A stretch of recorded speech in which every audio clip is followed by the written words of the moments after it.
Salut les amis. Ah, on devait se faire, les gars, je vous avais dit, vous voulez qu'on se fasse les pronos des huitièmes de LDC vite fait? Bon les gars, Porto-Arsenal. Moi les gars, bon je suis moins le championnat portugais, mais la vérité, je vois Arsenal tellement favori et tellement devant Porto. Moi les gars, je dis que c'est du 80-20 quoi. La vérité, je vois absolument pas ce Arsenal-là sur un aller-retour, même s'ils retrouvent la Ligue des Champions, etc.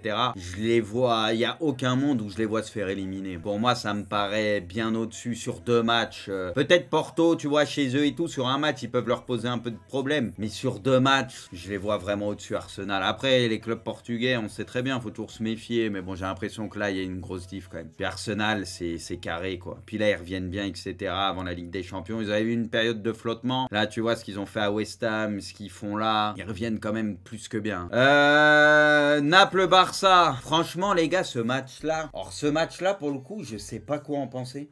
Pour moi, c'est 2 équipes bancales. Peut-être je donne un léger avantage au Barça, mais léger quoi. Parce que le Barça, on voit, ils peuvent galérer contre tout le monde et Naples, voilà. Bon après, on verra dans quel état ils vont récupérer Osimhen, etc. aussi, parce que forcément, vu qu'il allait au bout de la canne, voilà, tu vois, on verra. Il sera peut-être pas à 100%, un peu fatigué ou on n'en sait rien, mais ouais, vous voyez le Barça large favori. Moi les gars, je vous dis la vérité, je dis 60-40 Barça ou 55-45 Barça, mais pas plus de 60-40. Moi, c'est comme ça que je vois le truc. Moi, ça me choquerait pas que Naples sorte ce Barça là, tu vois. Ils concèdent pareil, des occasions, etc. On sait que c'est friable. Donc pour moi, Naples peut les sortir. Mais c'est vrai que Naples cette saison, c'est pas le Naples de la saison passée, tu vois. Donc on va pas se mentir. Petit avantage Barça, mais pas de ouf. Pour moi, voilà, c'est 2 équipes un peu malades, quoi. Mais par contre, les gars, quand tu vois les affiches des huitièmes de finale, et vu que c'est un peu indécis, je trouve que c'est un des huitièmes de finale les plus intéressants, tu vois. Pas forcément par rapport à ce que les 2 équipes proposent, etc. depuis quelques temps, mais c'est un match indécis avec 2 équipes, tu vois, qui à la base, bah, ça aime quand même jouer, etc. Donc je le trouve cool le match en soi. Mais imprévisible. Mais allez, petit avantage Barça.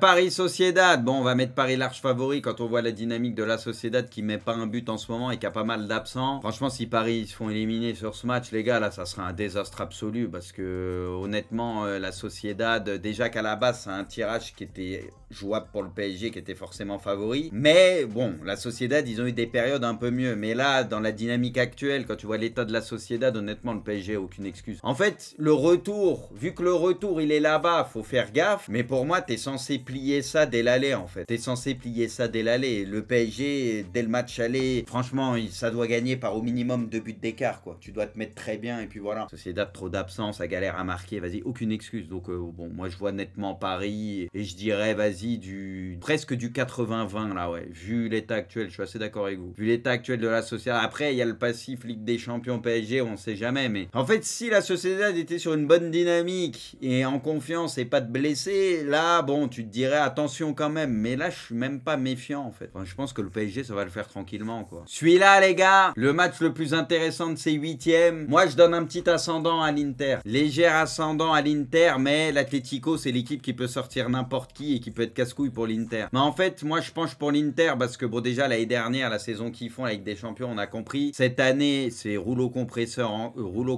encore. C'est carré de fou défensivement, au milieu offensivement, il n'y a pas de lacune, ça peut être costaud, ça peut être tueur, il y a du vice dans cette équipe. Et le truc, c'est qu'il y a du vice et tout, il y a Morata, il y a Grisou, etc. qui font une bonne saison. Du côté de l'Atlético, il y a des joueurs, pas de soucis. Mais l'Atlético, ce qui faisait la force aussi ces derniers temps de cette équipe, c'était la solidité défensive. Mais ils font trop d'erreurs, moi je trouve. Du coup, voilà, l'Inter peut leur faire très mal. Parce que tu vois la saison de Thuram, tu vois Lautaro, etc. Même les milieux et tout. C'est eux, ils vont en profiter si tu fais des erreurs. Donc, je sais pas, j'ai l'impression que l'Inter, c'est plus cohérent, plus fort, quoi, dans l'ensemble. Mais après, l'Atlético, ils peuvent sortir n'importe qui. Donc, faut toujours se méfier. Mais vas-y, moi, je dis Inter, les gars. Inter, 65-35. Allez, 65-35. Parce que je pense que l'Inter, les gars, ils sont encore sous-estimés cette année. C'est une équipe capable de se retrouver encore en demi ou en finale de Ligue des Champions. Celui-là, les gars, PSV Dortmund, en vrai, que PSV, bon, moi, je suis pas de ouf le championnat néerlandais. On va pas faire les mythos, mais on sait que cette saison, ça perd pas, etc. Ça déroule. On a vu que ça pouvait être intéressant parce que c'était dans la poule de Lens et tout. Donc on a pu voir. Bon, ils se sont fait fumer par Arsenal, etc. Mais Arsenal, c'est Arsenal. Mais on voit que c'est une équipe qui joue, etc.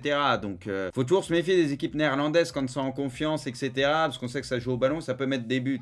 Après, Dortmund, on le sait, c'est bancal. Mais vas-y, Dortmund. Moi, je pars sur Dortmund, mais pas un gros écart, les gars, 60-40. 60-40 Dortmund. Je pense vraiment que le PSV va faire douter Dortmund, moi. Un bon petit avantage, mais pas un truc conséquent, quoi. Bon, alors celui-là, les gars, la Lazio Bayern.